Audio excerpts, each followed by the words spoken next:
Time to drop some college knowledge on XL Primetime. Brought to you by Modelo, the official beer of the College Football Playoff.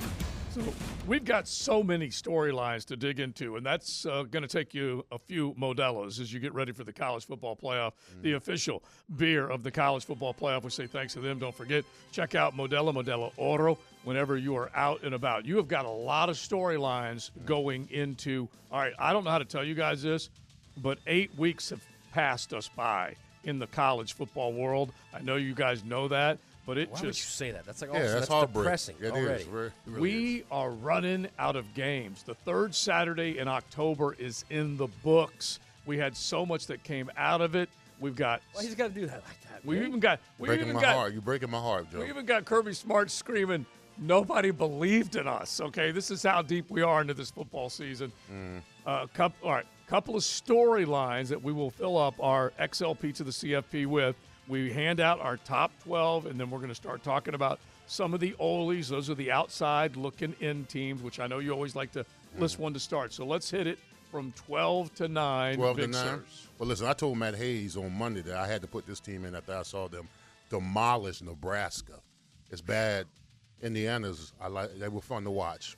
Now, you told me that the quarterback tore his thumb. Curtis Work. He's got like a little thumb injury. Tore his fingernail off his thumb. Yeah. He's going to be out. Yeah, he's going to be out. Oh, that's terrible. He's listed as questionable this week, but more than likely he's going to be out. Okay, well, I had to scratch him. So I had to go with Boise State at 12. Boise State's my number 12. Standing in my top 12, you made me a believer, Joe Cowell. Iowa State is still in there at number 11. My number 10 team is the Clemson Tigers. My number 9 team going into Hogtown and winning a game is not easy. Yeah. LSU is my number 9 team. Okay. Yeah. Okay.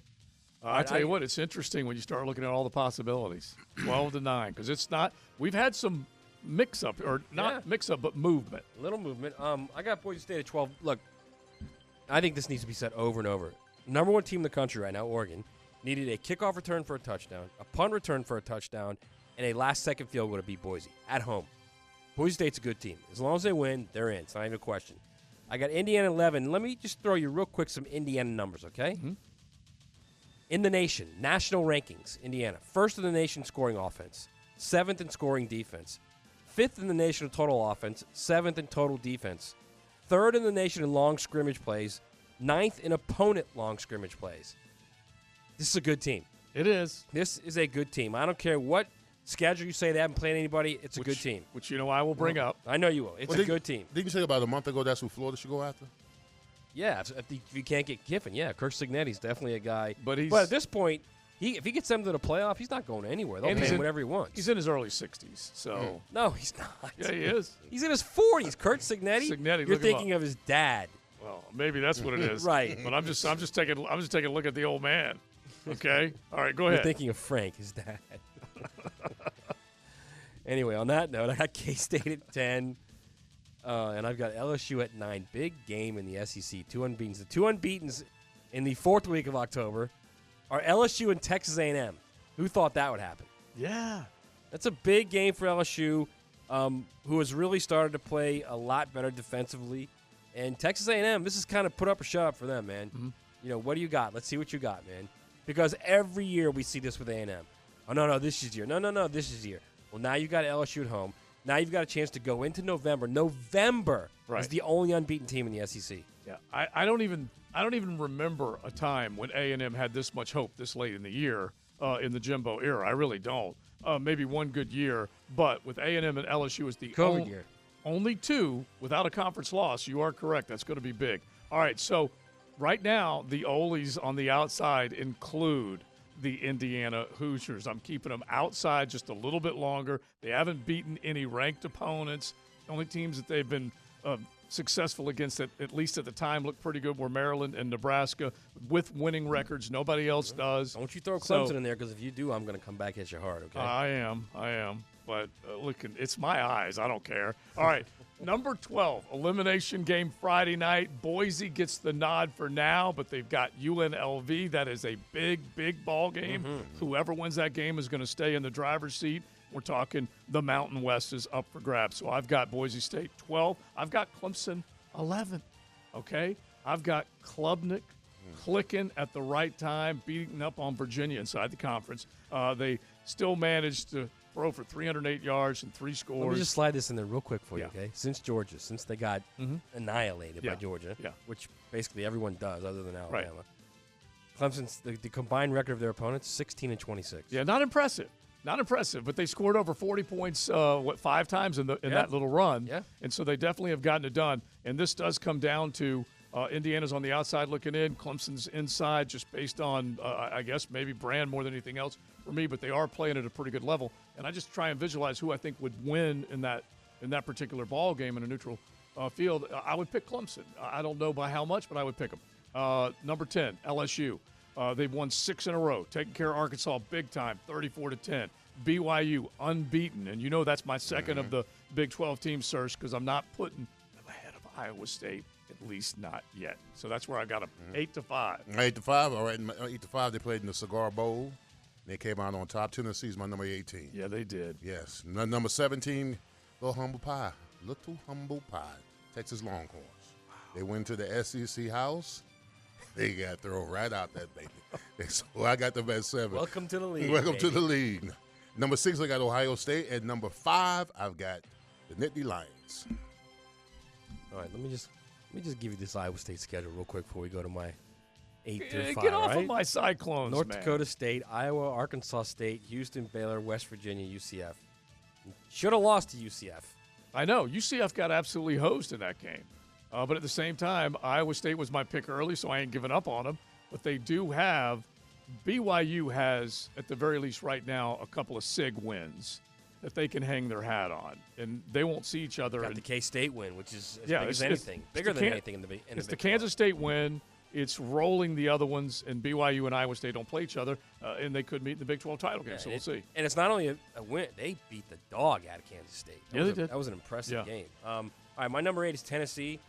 Back into the thick of it all. Can still win the SEC. Yep. Absolutely can. Still have to play at Georgia. Their playoff run could come down to who looks better in a loss to Georgia, Texas or Tennessee. What it really might come down to. I got Penn State at 7. Just like Penn State and Texas are the same team. They're both like relying on a win over a blue blood / former blue blood that's really not any good. Penn State beat USC, who's lost 4 times now. Texas beat Michigan, and the best thing I can say about that is Illinois just beat Michigan, if you know what I mean. Yeah. So I got Penn State at 7. I got Texas at 6, and I'm really iffy on Texas because we'll see. Yeah. By the way, Texas we are now into week 4 of October. And they have not played a true road game in the SEC. It is. Greg Sankey just blew him a big old kiss. It's unreal. They play a kiss at as Vandy, big as the Lone Star State. At Vandy this weekend. What if Vandy wins that game and has wins over Alabama and Texas at home? That would be just brilliant. And I got the Buckeyes at number 5. Get a little tune-up against Nebraska before having to travel to Penn State next week in that big game in Happy Valley. All right, mine are just a little mixed up from Matt's, but they're the exact same order as Big Sur's. And look, you can come up with any type of argument you want. The Volunteers have it in front of them. I have them 8th right now. They did what they needed to do to beat Alabama. They created more questions for Alabama and Kalen DeBoer. They got Kentucky and Mississippi State, and then that big game mid-November against Georgia. Texas, look, Uga, he bit back this time. Bevo wasn't going to try and gore him this time. They definitely embarrassed Texas. And look, I was one of the buyers when it came to the Longhorn stock. I had them all the way at the top or second in the country, I think, this last rankings that I had. So I'm dropping them to 7th. They got no problem with it because who have they beaten when you consider the teams that they're victorious over, Oklahoma and Michigan? It doesn't mean much right now. Ohio State is 6th because at the very least Ohio State lost to a very good Oregon team on their ball field, right down to the wire, as opposed to Texas getting mollywopped by Georgia the way they did. Penn State is unbeaten, so that's why I'm putting them 5th. They've got games against Wisconsin and Ohio State coming up. 4-1. All right, 4-1. Number 4, I got BYU at number 4. Number 3, I got my Miami Hurricanes. Got to do something about that defense, bro. Yeah. Cam Ward, can't keep scoring points like that. 50 points. Defense got to be able to stop somebody. My number 2 team is Oregon. My number 1 team is Georgia, the Bulldogs. Yeah, hard to argue. First off, anytime you say mollywop, I'm all for it. All right? So mollywop is a good thing.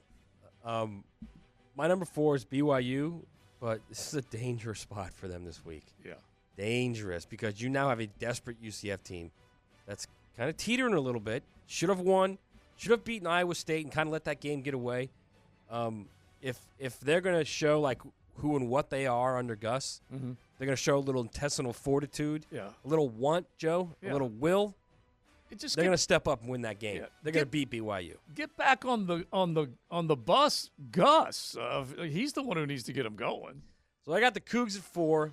I, of course, have the Canes at 3. The only drama left in that entire schedule is how badly they beat Florida State, because there's nothing else left in that schedule. Well, it'll be 12-0, and then they're going to play a Clemson team that, I mean, quite frankly, we still don't know what Clemson is. We don't. Look, I'm not going to sit Miami may not get their first test until they play in the second round of the playoff. Very, very possible. And I'm not loving on Clemson a ton, but I'm just saying they are at least starting to crest up, head in the right direction. A little bit, but no offense, bro. Y'all might get wide awake in that second round of playoff. That's all I'm saying. Not worried. All right, 4-1. All right, hang on, 2. Yeah. My 2 is Oregon. I've already talked to you about Oregon. I mean, Dylan Gabriel's playing really well. He's the better he plays, the higher percentage of chance he's going to win. He's going to win the Heisman, just because he's got the name and he's got Oregon. And unless Genty does the unthinkable and breaks the record, then it's his. And just the fact that Carson Beck is wobbling just a little bit. Some of the other guys, Jalen Milroe, that you might have thought would step up. Yeah, and then of course Georgia. Number 1, they're just back in that little comfortable seat of theirs, basically saying, "Come get it." Who wants it, come get it. It's so funny because we can all argue about the best Big Ten or the best SEC team. They're going to be either outside the top 4 1 week or back into that number 1 spot, basically. I moved Miami up. I moved Iowa State back. I got the Cyclones 4th because, yes, they won, but, it was right down to the flipping wire against my Knights, and they will face BYU maybe in a championship setting later. And then we've got the Canes, number 3, 3 consecutive one-possession wins for the Hurricanes. 3 straight. Okay, so you're right. That defense, you need to dial something up on that side of the ball. That's for sure. Tighten up, bro. Yeah. Come on. And then I agree. When you think about what Georgia's been able to do, they went from, wait a minute, what is happening with them? And you had doubters everywhere as far as the Dogs were concerned. And then Kirby just said, y'all doubted us. Right, but how do you not think about this? How do we not doubt? Like, how did they lose to Alabama? Well, how does that even happen? How did they let Mississippi State throw for all those yards? Okay, and then what they did but Alabama's different because Alabama, they were up for that game. That was a big game. Yeah, I agree. So I've got Georgia as number 2 with a 1 loss. They're still number 2. They did go on the road and pick off the Longhorns. Georgia still at 2? Yeah, and Oregon still at 1. Just because, who wins that game? Oregon and Georgia. They play. I'd take Georgia. But I tell you one thing that Dan Lanning has done is he's made you think about it a little bit. That's for sure. I think you know what? I think Georgia. Michael Williams is back now, which really helps. Right, but Jalen Walker is their great edge. Williams is just as good, and now they have one guy on each side, and you're in trouble. Yeah, it doesn't mean that Dylan Gabriel couldn't just get absolutely crushed and crucified by the Dogs, but Carson is not playing as well as Dylan Gabriel is right now. And so you could at least argue that point just a little bit. So there you go. I decided to put them in that order. Our XLP to the CFP, thanks to Modelo, the official beer of your college football playoff. It is XL Prime. Hey guys, Taylor Doll here. Thanks so much for watching 1010XL. If you're looking for even more great content, head over to our 1010XL Jaguars page or one of our college football pages.